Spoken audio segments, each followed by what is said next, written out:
नमस्कार दोस्तों मित्रों, आज हम कन्या राशि की बात करेंगे कि जून 2025 का ये जून का महीना आपके लिए कैसा रहने वाला है।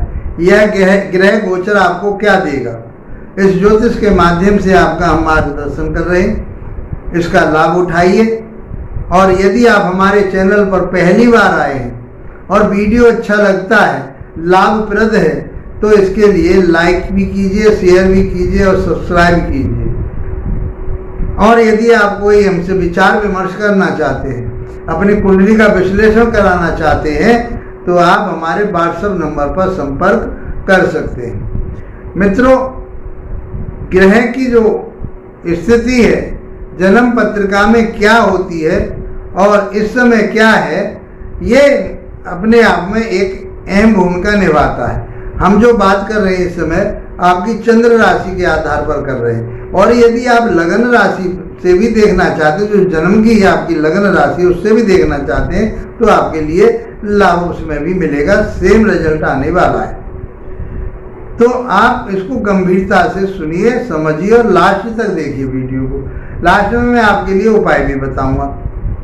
तो आपके लिए हम ये बताएं कि आपकी राशि के स्वामी बुधदेव बनते हैं और बुधदेव की स्थिति आपके 9th भाव में सूर्य के साथ बनी हुई है। सूर्यदेव आपके 12वें भाव के स्वामी बनते हैं और बुधदेव आपके 10वें भाव के और लगन के स्वामी बनते हैं। तो बुधदेव की स्थिति 6 जून तक तो बुधदेव ये इसी राशि में रहेंगे, उसके बाद ये 10वें भाव में चले जाएंगे और 7 जून को मंगल देव भी नीच राशि को छोड़ करके आपके 12वें भाव में सिंह राशि में चले जाएंगे और 15 जून को सूर्यदेव भी आपके 10वें भाव में चले जाएंगे। ये स्थिति रहेगी ग्रह चाल की आपके लिए। 12वें भाव में केतु विराजमान, 6ठे भाव में आपके राहु, 7वें भाव में शनि, 8वें भाव में शुक्र,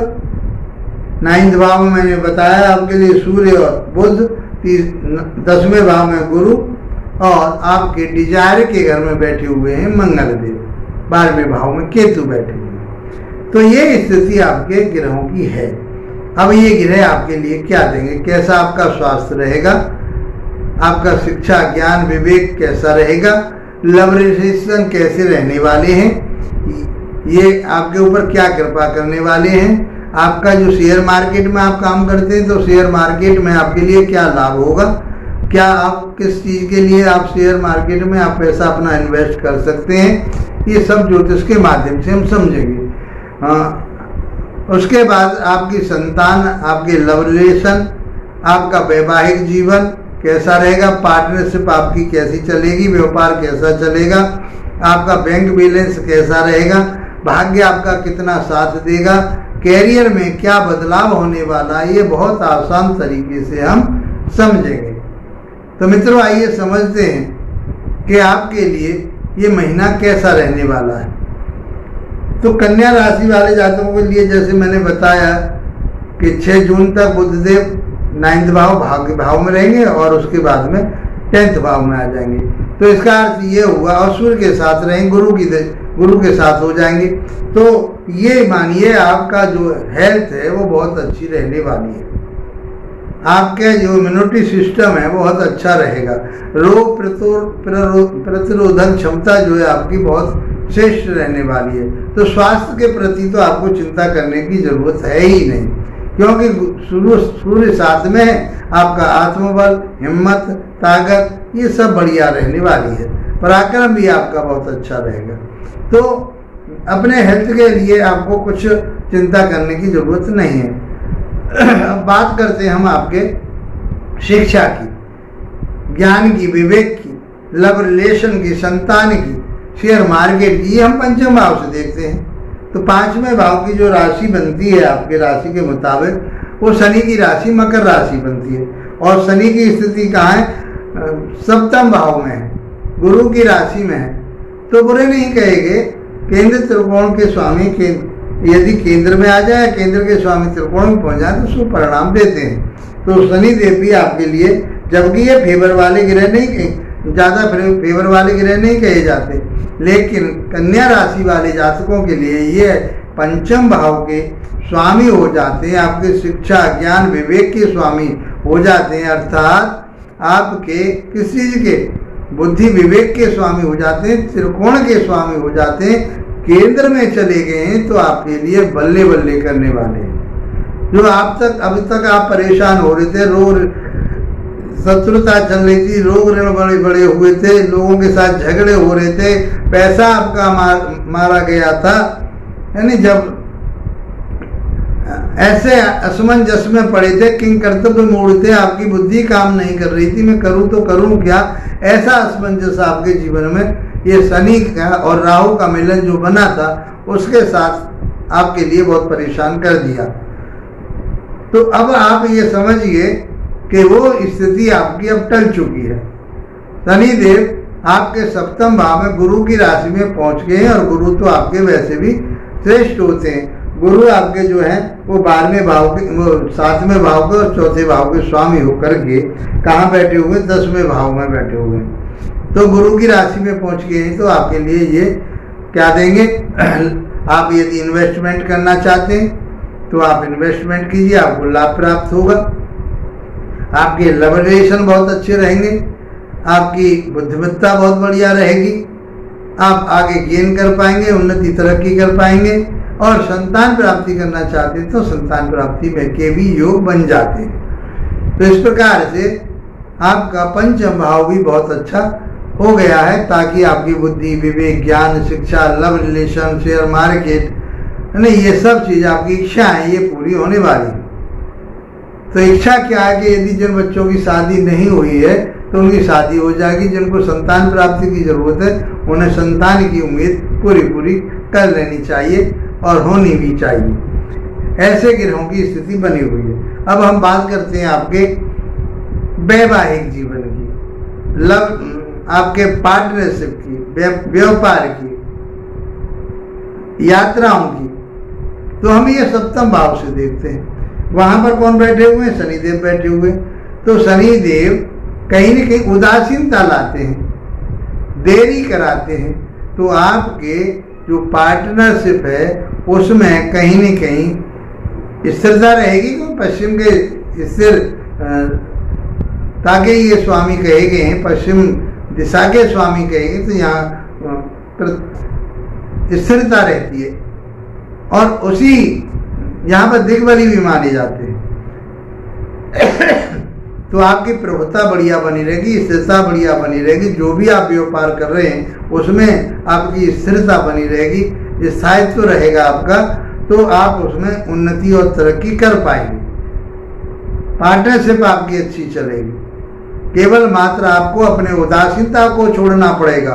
उदासीनता आप छोड़ देते हैं तो आप ये मानिए कि आपका जो है गेन नेम फेम आगे बहुत बढ़ जाएगा, क्योंकि शनि की दृष्टि जो जाएगी वो आपके भाग्य स्थान पर जाएगी, आपके लगन राशि पर जाएगी, और उसके बाद में आपके चौथे भाव पर जाएगी। तो आप कोई भी इन्वेस्टमेंट करना चाहते हैं, भूमि भवन वाहन लेना चाहते हैं, और माता के सुख में भी आपके में बढ़ोतरी होगी, माता का सुख भी मिलेगा, पैतृकता में कहीं विवाद चल रहे थे वो पैतृकता का भी सुख आपको मिलेगा, भूमि भवन आपको प्राप्त होंगी। आपका केवल आपको आलस्य त्यागना, क्योंकि वो चीज़ें सब प्राप्त होंगी, देरी से ही सही लेकिन मिलेंगी अवश्य। तो आपको चिंता करने की जरूरत नहीं है, सारी चीज़ें आपको देने वाले हैं। भाग्य की बात करते हैं तो भाग्य के स्वामी जो बनते हैं वो शुक्रदेव बनते हैं, और शुक्रदेव की जो स्थिति बन रही है वो अष्टम भाव में बन रही है।